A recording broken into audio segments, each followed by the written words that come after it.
Vamos lá, gente. Vamos fechar então falando agora sobre mieloma múltiplo. O que eu preciso saber desse assunto para a prova de residência?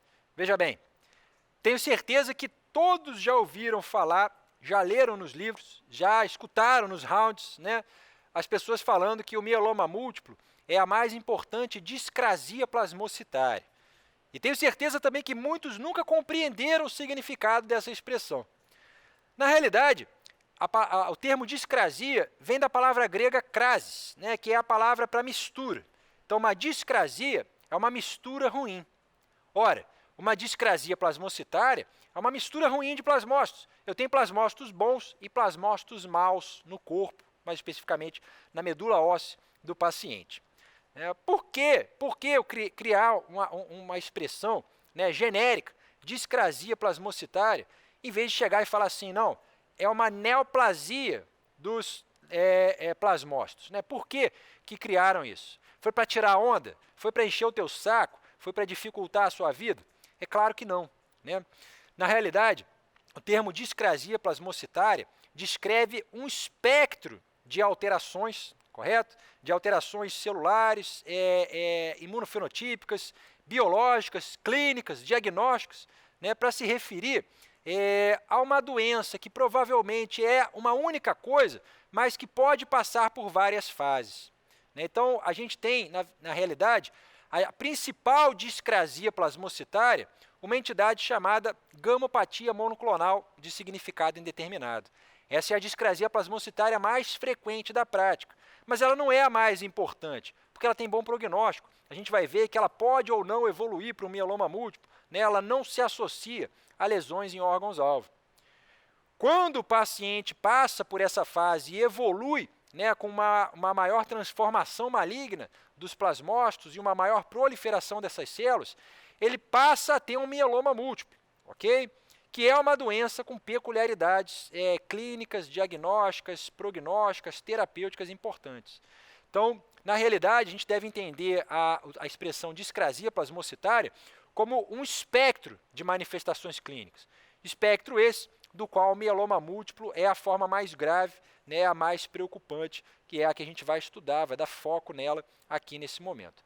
Eu vou falar rapidinho depois de gamopatia monoclonal de significado indeterminado, de uma outra discrasia plasmocitária, que é o chamado mieloma múltiplo indolente, ok? Mas entenda, né, que a importância desse termo, discrasia plasmocitária, é para homogeneizar o diagnóstico nesse sentido. Né, porque antigamente você tinha uma grande confusão de identificar plasmócitos neoplásicos na medula óssea do paciente e chamar tudo aquilo de mieloma, e querer tratar todos aqueles pacientes da mesma forma. Isso estava errado. Né? Viu-se que não era necessário fazer isso. Você tem um espectro de discrasias plasmocitárias, né, e o tratamento agressivo é necessário apenas quando o paciente preenche critérios para o diagnóstico de mieloma múltiplo. Se ele não preencher critérios de diagnóstico de mieloma múltiplo, ele tem ou mieloma múltiplo indolente ou uma gamopatia monoclonal de significado indeterminado. Né? E a abordagem para esses casos é diferente, como eu vou falar logo mais adiante. Ok? Então, entenda de uma vez por todas essa bobagem. Né? Na verdade, não é para você ficar sem saber o que é uma discrasia plasmocitária. Você tem que entender apenas que se trata de um contínuo evolutivo da transformação neoplásica dos plasmócitos. Ok? Então, mieloma múltiplo é uma neoplasia oriunda de um plasmócito. E o plasmócito do mieloma múltiplo é a famosa célula de Mott. Né, aqui a gente está vendo que existem plasmócitos não neoplásicos em torno dessa célula alterada, ok? Você percebe pelas características morfológicas, né, aquele núcleo excêntrico, a célula grande, um citoplasma em forma de meia-lua, né? E a célula de Mott, que representa a célula transformada do mieloma múltiplo, é um plasmócito que tem dois núcleos, né, uma célula multinucleada, de um modo geral, com inúmeros vacúolos no seu citoplasma. Esses vacúolos, minha gente, representam os produtos da síntese do plasmócito, as imunoglobulinas, né, as cadeias leves, as proteínas que os plasmócitos, que são formas maduras de linfócito B, sintetizam normalmente. Então, lá na medula óssea, os plasmócitos costumam estar silentes e inativados, mas quando se trata do mieloma múltiplo, aquela célula neoplásica ela está intensamente ativa, está secretando um monte de coisa e essas coisas que elas secretam causam as lesões de órgão-alvo, que definem a existência de um mieloma múltiplo, como a gente vai ver nos critérios diagnósticos, ok? Então, é um plasmócito, é uma forma madura de linfócito B, né, célula secretora de imunoglobulinas, que sofre a transformação neoplásica, que dá origem ao espectro das discrasias plasmocitárias e quando se torna a célula de Mott, né, que é essa célula com essas importantes alterações morfológicas e funcionais, o paciente chega no estágio de mieloma múltiplo, beleza? E o que caracteriza, né, de um modo geral, de um modo genérico, a existência de um mieloma múltiplo, a gente vai refinar isso aqui quando falar de critérios diagnósticos, o que caracteriza o mieloma múltiplo é basicamente uma infiltração com destruição da medula óssea, ok? Por esses plasmócitos neoplásicos, pelas células de Mott, né? Então é uma plasmocitose medular destrutiva, ou então o paciente tem um plasmocitoma. Um plasmócito que não está dentro da medula óssea, ele está em algum outro tecido, ou às vezes até mesmo dentro da medula óssea, né, mas que cresceu de forma nodular, que formou uma verdadeira massa localmente destrutiva formada por essas células. Okay? O mieloma múltiplo, como o próprio nome sugere, né, tem infiltração e destruição de medula óssea difusa em vários ossos do organismo. Né? Então, é um mieloma, é um tumor de medula múltiplo, ok? Eu tenho lá no fêmur, tenho na costela, tenho no externo, tenho no crânio, tenho na coluna vertebral, tenho na pelve, tenho no pé, tenho em qualquer lugar, né? O mieloma múltiplo. Quando existe essa lesão em apenas um osso ou em algum tecido extraósseo, extramedular, eu tenho o que se chama de plasmocitoma. Tendo aqui o mieloma múltiplo, de um modo geral, tem plasmocitose em diversos sítios de medula óssea. É o que a gente vê na maioria dos casos. Mas a gente pode dar diagnóstico de mieloma múltiplo, mesmo não sendo ele exatamente múltiplo. Né? Basta o paciente ter um plasmocitoma com essas células malignas e lesões de órgão-alvo, como a gente vai ver, que ele vai receber igualmente um diagnóstico de mieloma múltiplo. Né? Então, essa célula está se distribuindo de uma forma ou de outra e, em consequência, a atividade biológica daquela célula, o paciente desenvolve múltiplas lesões de órgão-alvo. É importante você compreender isso de uma forma geral, porque o que caracteriza o mieloma múltiplo é isso. Né? As demais discrasias plasmocitárias não fazem essas alterações, não tem essas lesões de órgão-alvo, beleza? A gente vai refinar nos critérios diagnósticos isso aqui. Eu só estou dando uma pincelada geral para introduzir o assunto e chamando a sua atenção para que hoje em dia, né, com os novos critérios diagnósticos de mieloma múltiplo, você pode estabelecer esse diagnóstico existindo ou não produção de paraproteínas. Né, o mieloma múltiplo, ele por ser oriundo de um plasmócito, ele sintetiza imunoglobulinas ou fragmentos de imunoglobulinas, que são as cadeias leves. Né? Antigamente você só dava diagnóstico de mieloma múltiplo se o cara tivesse o pico monoclonal, que é uma grande circulação dessas proteínas monoclonais no sangue ou na urina.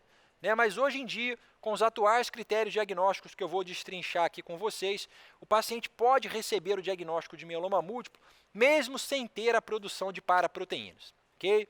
Os novos critérios diagnósticos, eles ampliaram a sensibilidade diagnóstica, permitindo o reconhecimento mais precoce da doença. Né? Você tem lá o espectro das discrasias plasmocitárias, daqui para cá era mieloma múltiplo. Agora você veio um pouco para cá, você está pegando o mieloma múltiplo numa fase mais precoce, o que melhora a resposta terapêutica, evidentemente. Né? A gente vai falar sobre isso daqui em diante. Okay? Então, entenda que o básico do mieloma múltiplo é o que está nesse quadro aqui em cima, e você pode confirmar que o paciente tem mieloma, mesmo que ele não tenha a paraproteína identificada. Isso é uma coisa nova. Esses critérios diagnósticos que eu vou falar para vocês foram definidos em 2014. Antes de chegar nos critérios diagnósticos, vamos dar uma passada rápida na fisiopatologia do mieloma. É fácil de entender. Olha só. Quando o paciente faz um plasmocitoma, né, você pode ter, por exemplo, compressão epidural da medula espinhal. Eu tenho um plasmocitoma se formando lá no corpo vertebral. Ele vai crescer, vai destruir a vértebra, vai causar uma fratura patológica e aquilo vai comprimir, os fragmentos do osso fraturado vão comprimir a medula espinhal do paciente. Ele vai evoluir com a clássica síndrome de compressão epidural da medula espinhal. Vai fazer uma paraplegia, uma tetraplegia, ok? Trata-se de uma emergência oncológica. Ou então o paciente faz um plasmocitoma, né, nos tecidos moles extramedulares, né? Então ele faz um tumor de tecidos moles. Quando você biopsia, né, você acha que é um sarcoma. Quando você biopsia, você se depara com um plasmocitoma. São plasmócitos, são células de Mott que estão se proliferando ali fora da medula óssea do paciente. Okay? O mesmo significado, né, quando o paciente preenche os critérios de diagnóstico de mieloma múltiplo, é o mesmo significado que ter a doença dentro da medula óssea. Okay? É o mesmo tratamento, o mesmo prognóstico, é o mesmo tudo. O mieloma múltiplo ele é caracterizado por provocar, induzir reabsorção óssea. Mesmo que a doença não esteja na medula, né, no caso de um plasmocitoma de tecidos moles, você observa nesses doentes uma grande reabsorção óssea, uma aceleração do turnover ósseo, porque o mieloma múltiplo ele leva a uma diminuição da osteoprotegerina. Né, os fatores que ele secreta fazem essa substância diminuir os seus níveis séricos. A osteoprotegerina, é interessante, ela é uma substância que serve como receptor falso, né, serve como um despistador de citocinas que estimulam os osteoclastos. Então é uma forma que o corpo tem de se proteger da hiperestimulação osteoclástica. Quando a gente tem aumento de citocinas pró-inflamatórias, por exemplo, você tem uma estimulação da atividade osteoclástica, né? Mas no indivíduo normal, os níveis adequados de osteoprotegerina acabam fazendo com que os fatores estimuladores de osteoclastos sejam quelados, né? Que não cheguem a estimular os osteoclastos. Vamos lembrar que os osteoclastos são as células que reabsorvem o osso, a matriz mineralizada óssea já formada, né? Então, se no mieloma múltiplo eu tenho uma grave diminuição da osteoprotegerina, eu perco esse fator de proteção. E qualquer coisa que acontecer que seja capaz de estimular os osteoclastos vai levar a uma grande estimulação dessas células. E a matriz óssea mineralizada vai ser intensamente reabsorvida. O próprio mieloma múltiplo, por si só, já promove aumento de citocinas pró-inflamatórias, né? Então, diminui a osteoprotegerina, aumenta as citocinas pró-inflamatórias, o osso do paciente passa a ser reabsorvido, desmineralizado. Okay? Isso vai causar fraqueza óssea e aumento no risco de fraturas, vai causar a dor óssea, típica do paciente com mieloma múltiplo, vai causar a hipercalcemia, né, que é uma característica importante dessa doença. A gente vai ver, né, o cálcio está sendo retirado da matriz mineralizada e jogado no sangue. O paciente faz hipercalcemia. Além disso, né, a paraproteinemia ela pode levar a repercussões diretas, como a síndrome de hiperviscosidade, principalmente, né, nos mielomas produtores de IgM, que constituem a macroglobulinemia de Waldenström, ok? Mas qualquer outra imunoglobulina que seja secretada em grande quantidade pode levar à hiperviscosidade se essa secreção for muito intensa. E quando o paciente tem produção de cadeias leves, né, cadeias leves de imunoglobulina, essas cadeias se depositam nos tecidos. É o que acontece no glomérulo, por exemplo. Né, você tem a glomerulopatia do mieloma. É o que acontece, por exemplo, na amiloidose AL, que está relacionada às discrasias plasmocitárias. Né? Essa cadeia leve pode sofrer uma transformação amiloidogênica e infiltrar diversos órgãos e tecidos. Então, as paraproteínas que são produzidas pela célula neoplásica, elas têm complicações diretamente relacionadas a elas, hiperviscosidade e deposições teciduais. O mieloma, né, na medida em que vai crescendo a sua massa tumoral e vai ocupando a medula óssea, vai causar alterações hematimétricas, né? A anemia que quase todos os pacientes têm e a pancitopenia nos estágios avançados. A anemia do mieloma, vale dizer, na maior parte do curso da doença, é uma anemia de doença crônica. Não é exatamente uma anemia mieloftísica. Né? As citocinas pró-inflamatórias que o mieloma secreta levam a uma supressão da hematopoese. Somente em fases avançadas, quando toda a medula óssea tiver sido destruída, é que você vai ter uma anemia por ocupação medular direta, né? E que também, obviamente, vai se acompanhar de pancitopenia. E imunodepressão, que é uma característica clínica importante dos portadores de mieloma múltiplo, haja vista a neutropenia, que pode acontecer nesse contexto, e principalmente, né, a diminuição da síntese de imunoglobulinas normais. É curioso que quando você tem uma célula neoplásica secretando muita imunoglobulina, isso exerce um efeito inibitório das células não neoplásicas. Né? Então, os linfócitos, os plasmócitos normais deixam de secretar a imunoglobulina normal. né? Então o paciente fica com uma imunodepressão, principalmente humoral, no mieloma múltiplo. Isso vai favorecer, evidentemente, o surgimento de infecções recorrentes e graves por germes encapsulados, né? As imunoglobulinas são fatores de opsonização desse tipo de bactéria e elas atuam principalmente na proteção contra germes encapsulados. Então, o nosso amigo pneumococo, que é o principal germe encapsulado que circula no mundo, né? Ele tem uma grande incidência de infecções graves, pneumonia principalmente, no paciente que tem mieloma múltiplo, okay? Por essa imunodepressão humoral decorrente da diminuição da síntese e secreção de imunoglobulinas normais. Em termos clínicos, né, a gente sabe que o paciente típico que faz mieloma múltiplo é um paciente do sexo masculino, idoso, né, com mais de 50 anos. O mieloma pode aparecer um pouco antes disso. Ele não costuma aparecer antes dos 30. Ele pode aparecer entre 30 e 50, mas não é comum. A maioria dos pacientes tem mais de 50 e a idade média de surgimento da doença gira em torno de 65 anos. E negro, né, o paciente negro tem uma incidência aumentada de mieloma múltiplo em comparação com o branco. Clinicamente, a gente costuma pensar em mieloma múltiplo, né, o paciente clássico que chega para a gente é o paciente homem idoso negro que está com uma anemia de doença crônica e uma dor lombar crônica, uma lombalgia, né, que nos exames de rastreio apresenta uma VHS muito aumentada. Então, essa VHS está muito aumentada porque esse cara está secretando muita imunoglobulina, né, um plasmócito secreta fatores proteicos no sangue. A anemia a gente já viu, pela supressão da hematopoese, e a dor óssea, evidentemente, é pela proliferação do mieloma múltiplo dentro da medula óssea e o aumento da reabsorção óssea, que causa fraturas patológicas, causa um enfraquecimento do osso. Então, qualquer questão de prova, e geralmente cai assim na prova, que traga esse paciente para a gente tem que pensar em mieloma múltiplo, ok? Esse paciente também, com grande frequência, apresenta outra importante lesão de órgão-alvo, né, que é a insuficiência renal. O rim é um grande alvo do mieloma múltiplo, como todos sabem, né? Existem vários mecanismos através dos quais o mieloma afeta o rim.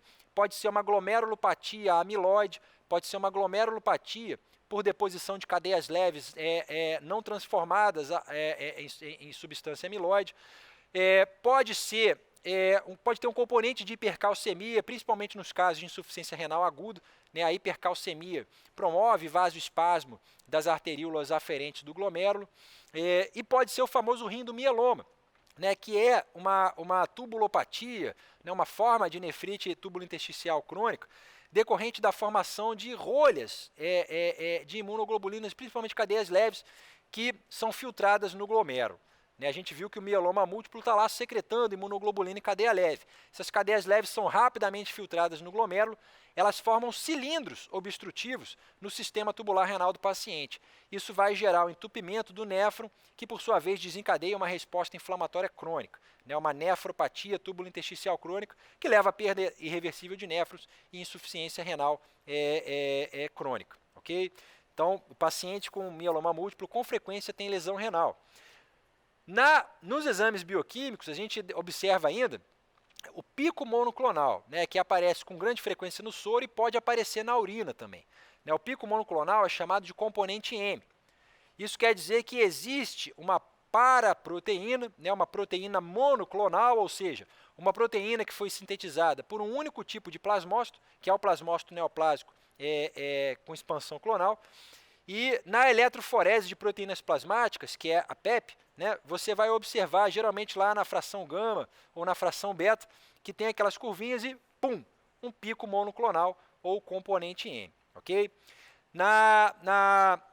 Isso costuma aparecer no soro, também pode aparecer na urina do paciente. E a gente identifica o subtipo de proteína, de paraproteína, né, define se é um IgG, uma IgA, uma IgD, se é uma cadeia leve, através do exame de imunofixação na eletroforese, que é o IFE. Okay? Então, quem detecta o componente M é a eletroforese de proteína, plasmática ou urinária, e quem identifica o subtipo da proteína que está ali presente é a imunoeletroforese. Eu vou usar um antissoro e vou ver se é uma IgA, uma IgG ou IgD, ok? Imunoeletroforese. Alguns pacientes manifestam a terrível síndrome da hiperviscosidade. A gente viu que níveis extremamente elevados desse pico monoclonal aqui podem comprometer as propriedades reológicas do sangue, né? Então, você vai começar a ter um entupimento da microcirculação em múltiplos órgãos e tecidos em decorrência da hiperviscosidade relacionada a essa grande paraproteinemia. Então, o quadro clínico clássico da síndrome de hiperviscosidade consiste em alterações do sensório, distúrbios visuais pela isquemia na microcirculação retiniana, né? O paciente começa a ver escotomas, começa a ter uma alteração visual notável antes de ficar completamente comatoso. Ele vai ter náusea, vai ter vertigem, né? Porque isso compromete a microcirculação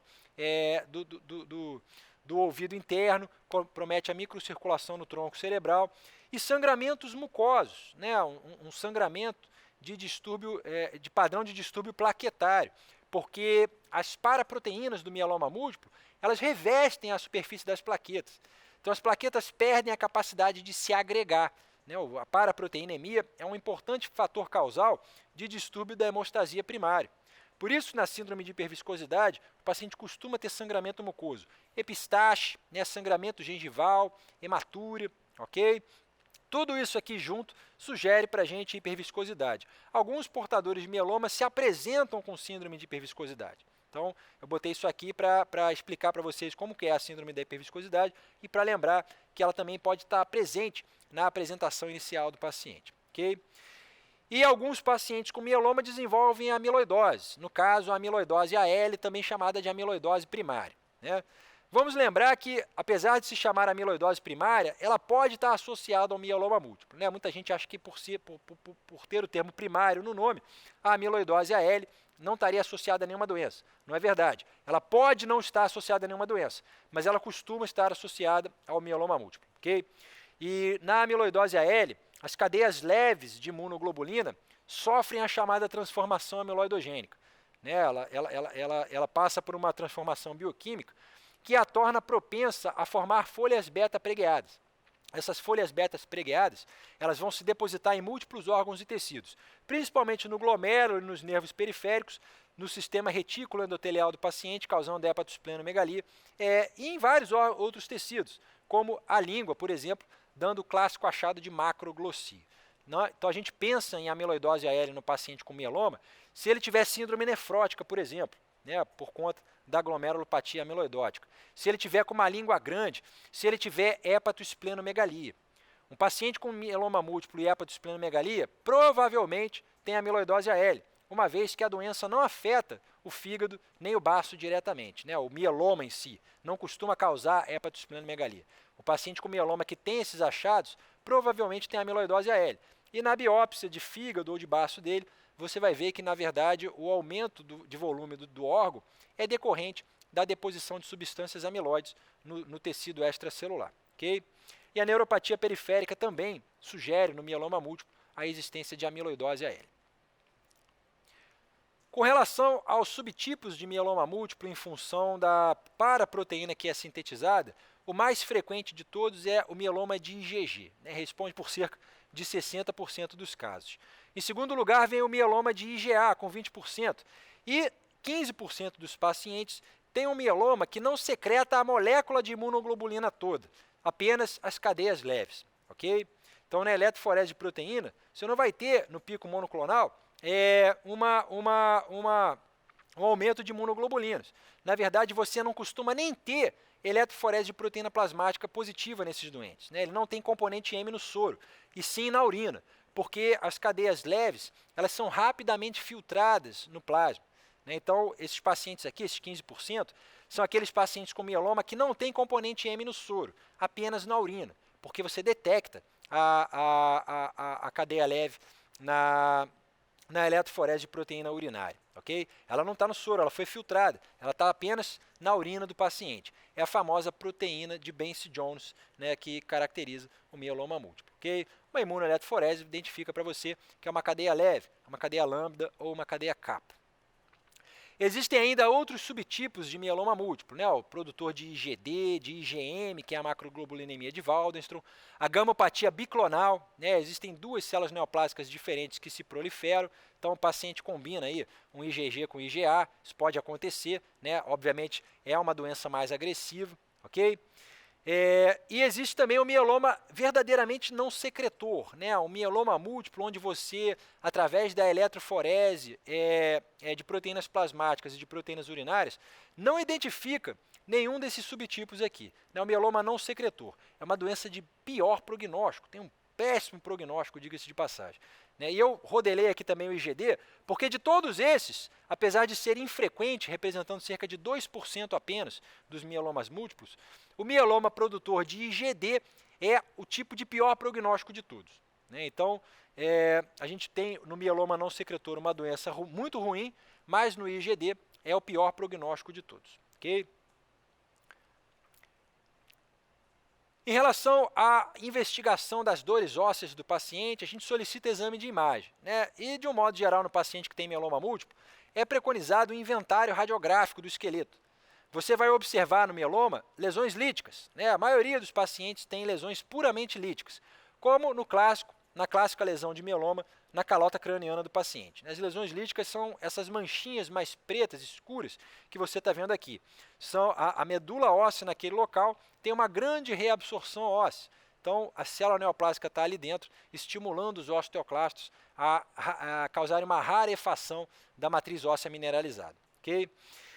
É interessante destacar que, ao contrário do que muita gente pensa, né, quando a gente pensa em doença neoplásica no osso, a cintilografia não tem qualquer papel aqui, né? A cintilografia ela é negativa no paciente com mieloma múltiplo. Ela não detecta onde estão as lesões do mieloma.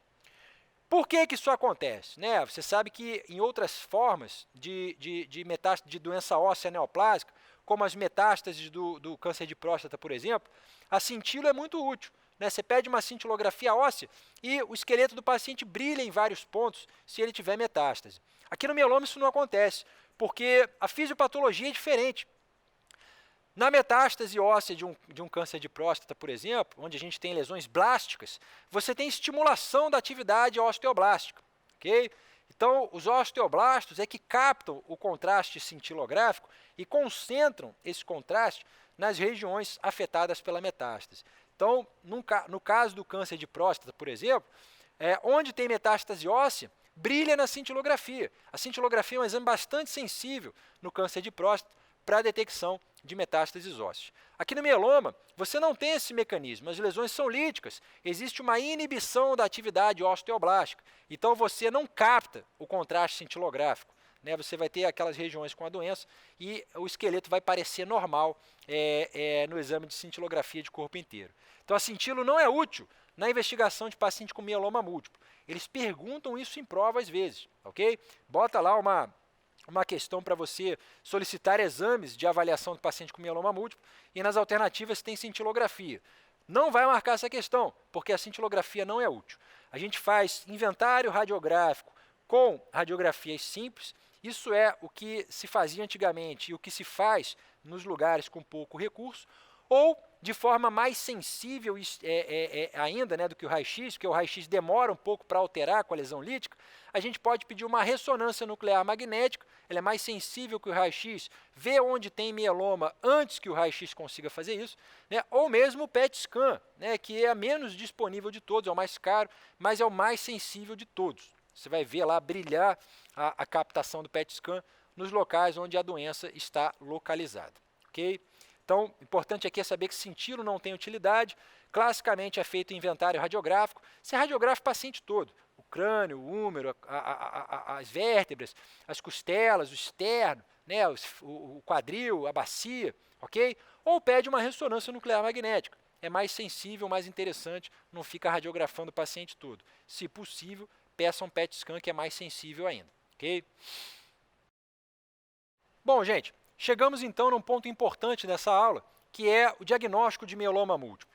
Eu falei para vocês que no finalzinho de 2014 foram propostos novos critérios diagnósticos dessa doença. E assim como acontece nas revisões de critérios diagnósticos de quaisquer doenças na atualidade, o objetivo final dessa mudança é permitir um reconhecimento mais precoce do mieloma múltiplo. Né? A gente aumentou a sensibilidade diagnóstica com os novos critérios. Okay? Isso foi muito importante porque viu-se que alguns doentes que tinham uma discrasia plasmocitária que não se enquadrava nos antigos critérios diagnósticos de mieloma múltiplo, possuíam o mesmo prognóstico adverso, o mesmo comportamento biológico, o mesmo tudo que o paciente que tinha mieloma múltiplo. Então, era necessária essa mudança para abarcar esses doentes portadores de uma discrasia plasmocitária que não era definida como mieloma, dentro do conceito de mieloma, porque você, desse modo, consegue prover para eles o tratamento de forma mais precoce. Então, esses novos critérios de 2014 aumentaram a sensibilidade, aumentaram o número de pacientes diagnosticados com mieloma múltiplo e espera-se que beneficiem esses indivíduos, ok? Ao permitir a instituição mais precoce do tratamento, que eles tenham uma melhor sobrevida, uma melhor qualidade de vida em resposta à quimioterapia. Quais são os diagnósticos, então, de mieloma, o critério diagnóstico, então, de mieloma múltiplo? A gente sempre teve e continua tendo um critério obrigatório, que é a presença de uma plasmocitose medular significativa. Ter 10 ou mais por cento de plasmócitos infiltrando a medula óssea. Do total de células nucleadas da medula, 10% ou mais tem que ser plasmócito para que eu possa dizer que aquele paciente tem um mieloma múltiplo. Ok? Além disso, eu preciso ter critérios adicionais, que podem ser as lesões de órgão-alvo ou os biomarcadores de prognóstico adverso. Repare que eu posso dar o diagnóstico de mieloma múltiplo sem necessariamente demonstrar pico monoclonal no sangue ou na urina do paciente. Hoje em dia, você pode fazer isso, ok? Mesmo que o paciente não tenha componente M plasmático ou urinário. Desde que ele tenha plasmocitose medular, lesão de órgão-alvo ou biomarcador, você estabelece um diagnóstico de mieloma múltiplo. As lesões de órgão-alvo a gente lembra através do mnemônico CARO, um mnemônico clássico, que lembra para a gente a hipercalcemia, a anemia, a lesão renal e a lesão óssea. Então, C de cálcio, A de anemia, R de rim e O de osso. Ok? Se o paciente tiver plasmocitose medular e um ou mais dos CARO, ele já recebe o diagnóstico de mieloma múltiplo. Agora, se ele não tiver ainda uma lesão de órgão-alvo, eu também posso dar o diagnóstico de mieloma múltiplo. É aquela história do diagnóstico precoce, que foi a grande mudança dos critérios diagnósticos. Foi a introdução desses biomarcadores. São 3. Ter plasmocitose medular intensa acima de 60% na medula óssea. Já viram que alguns pacientes tinham isso, tinham uma grande carga de plasmócitos infiltrando a medula e não tinham lesão de órgão-alvo, mas eles eram portadores de mieloma múltiplo. Em termos de prognóstico de resposta terapêutica, aqueles caras tinham mieloma múltiplo. Então, eles não eram contemplados no critério diagnóstico anterior e ficavam sem tratamento, às vezes, por causa disso. O índice de cadeias leves no soro, aquele paciente que não produz imunoglobulinas completas, não faz componente M de imunoglobulina, mas tem um grande aumento de cadeias leves no soro. Existe um teste específico que determina esse índice, eu não vou entrar em detalhes a respeito disso, mas quando aumentado acima de 100, implica um pior prognóstico em relação àquela plasmocitose medular. Então, plasmocitose medular, índice de cadeias leves no soro acima de 100, já te dá o diagnóstico de mieloma múltiplo. E presença de uma ou mais lesões focais na ressonância nuclear magnética. Então, entenda, mais uma vez eu vou enfatizar isso, que mesmo sem ter lesão de órgão-alvo, hoje em dia você pode estabelecer um diagnóstico operacional de mieloma múltiplo. Ok? Essa foi uma mudança que aconteceu no final de 2014, a introdução dos biomarcadores para reconfigurar os critérios diagnósticos dessa doença.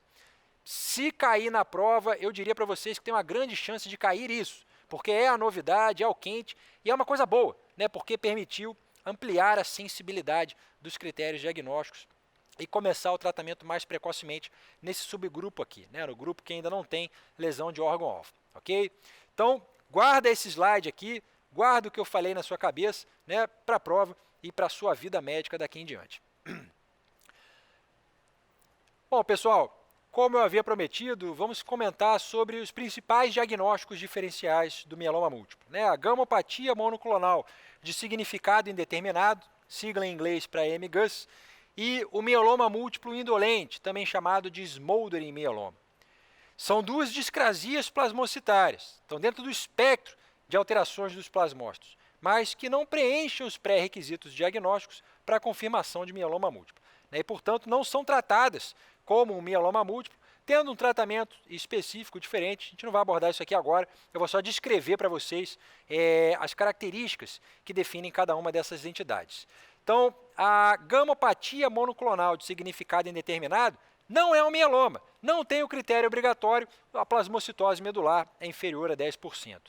O paciente até tem um componente M, geralmente no soro, mas é um componente M baixo, né, inferior a 3 gramas por decilitro.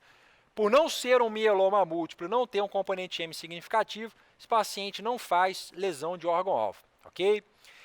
O importante da gamopatia monoclonal de significado indeterminado é que ela representa a principal discrasia plasmocitária da prática, né? 1% dos adultos, em média, apresenta MGUS, ok?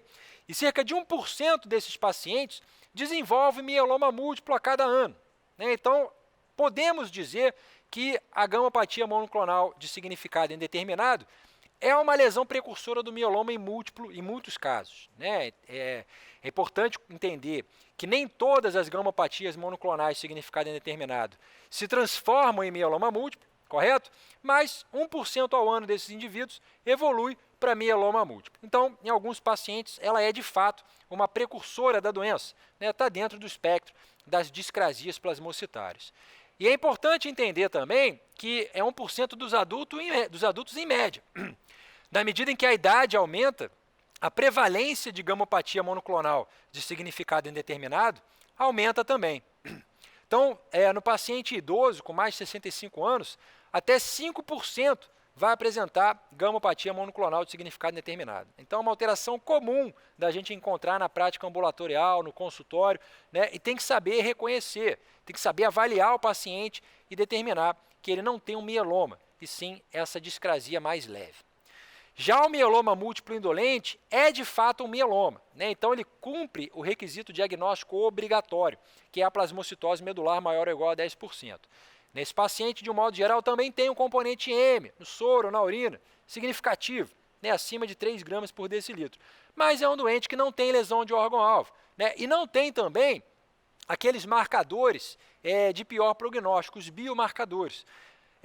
Eles revisaram recentemente os critérios diagnósticos para mieloma múltiplo, mas esses critérios diagnósticos ainda são os mesmos de antes, né? Então, a gente tem a necessidade de ter componente M na gamopatia monoclonal de significado indeterminado, é claro, né? É uma gamopatia monoclonal, e também tem componente M no mieloma múltiplo indolente, né? Mas não tem lesão de órgão-alvo e não tem também aqueles biomarcadores. Se tivesse biomarcador mesmo sem lesão de órgão-alvo, deixaria de ser um mieloma múltiplo indolente, um smoldering, e seria um mieloma múltiplo definitivo, né? Então, isso aqui é importante porque define o tratamento do paciente. O mieloma múltiplo indolente ele tem que ser tratado, mas é um tratamento diferente do que eu vou falar aqui para vocês do mieloma múltiplo não indolente, né? E a gamopatia monoclonal de significado determinado, ela não deve ser especificamente tratada, ela deve ser apenas observada. Se o paciente evoluir para mieloma, aí sim ele vai receber o tratamento, ok? Então, em relação ao tratamento em si do mieloma múltiplo, nós sabemos que o esquema de escolha na atualidade é o chamado esquema RVD, que consiste de uma droga imunomoduladora, que no caso é a lenalidomida, né, parente da talidomida, né? Pode-se usar talidomida também, mas a lenalidomida é menos tóxica, então é preferível.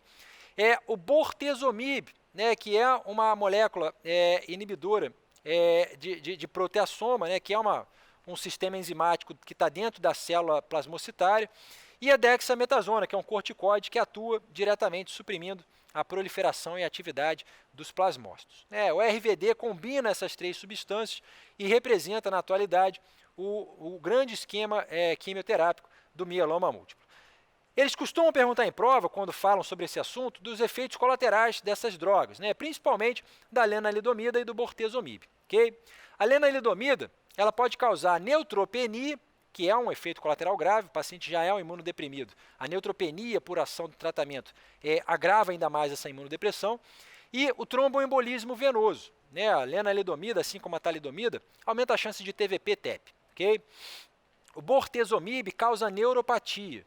E é um efeito colateral tão importante que, às vezes, né, você tem que trocar o bortezomib por um análogo, que é o carfilzomib, que é da mesma família do inibidor de proteasoma, mas não causa neuropatia. Beleza? Se o paciente já tiver neuropatia prévia, você não vai fazer bortezomib, vai partir direto para o carfilzomib. Se o paciente tiver menos de 74 anos, ou seja, for um paciente que pela idade não apresenta uma contraindicação à realização do transplante de medula óssea, você consolida aquele tratamento com a realização de um transplante autólogo de medula óssea. Okay?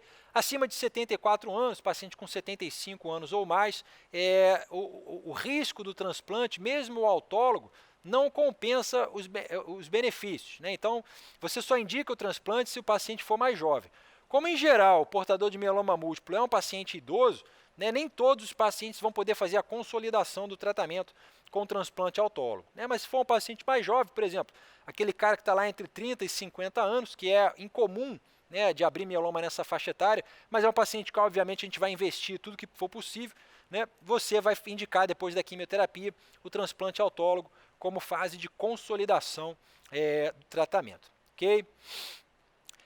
Além do tratamento da doença em si, a gente trata as complicações dela. As lesões ósseas, as fraturas patológicas, as lesões dolorosas, podem receber radioterapia externa. Isso diminui a proliferação da célula neoplásica ali, isso alivia um pouco os sintomas, é uma paliação que você está fazendo. E o paciente que apresenta hipercalcemia também pode ter hipercalcemia controlada. Né? Uma das principais lesões de órgão-alvo do mieloma é o C, né, do caro, que é a hipercalcemia. Se for uma hipercalcemia aguda sintomática, a gente hidrata o paciente, faz diurético intravenoso, né, hidratação endovenosa vigorosa, diurético de alça, obrigatoriamente, porque a furosemida causa eliminação renal de cálcio, outros diuréticos não causam isso, beleza? E bisfosfonados intravenosos, pode fazer o pamidronato ou mesmo o ácido zoledrônico no tratamento da hipercalcemia aguda. Se o paciente saiu daquela fase de hipercalcemia aguda sintomática, ou se ele tinha uma hipercalcemia crônica assintomática, você vai fazer apenas o bisfosfonado mensalmente. Né? A droga de escolha na atualidade é o ácido zoledrônico, mas você pode fazer o pamidronato também, ok? O ácido zoledrônico é a droga de escolha porque ela tem um tempo de infusão muito curto. O pamidronato, o paciente fica horas sentado lá na sala de medicação fazendo o remédio. Né? O ácido zoledrônico, ele, em 15 minutos, pode ser infundido. Então, é mais prático no dia a dia fazer o ácido zoledrônico, além do que ele é bastante eficaz em inibir a hipercalcemia do mieloma e outras formas de hipercalcemia associadas ao câncer. Bom, pessoal, para fechar, então, o prognóstico do mieloma múltiplo hoje em dia é dado através do ISS, né, o International Staging System. Outros critérios, como o clássico do Ri-Salmon, eles foram abandonados. O ISS ele é mais acurado do que qualquer outro parâmetro que você já tenha lido aí na sua vida. Né? Então, hoje em dia, na prática, a gente faz uma estratificação prognóstica de mieloma múltiplo através do ISS, e é o que costuma cair na prova de residência, quando esse assunto cai, né, um assunto super específico. O ISS ele utiliza dois parâmetros, né, e define 3 estágios prognósticos.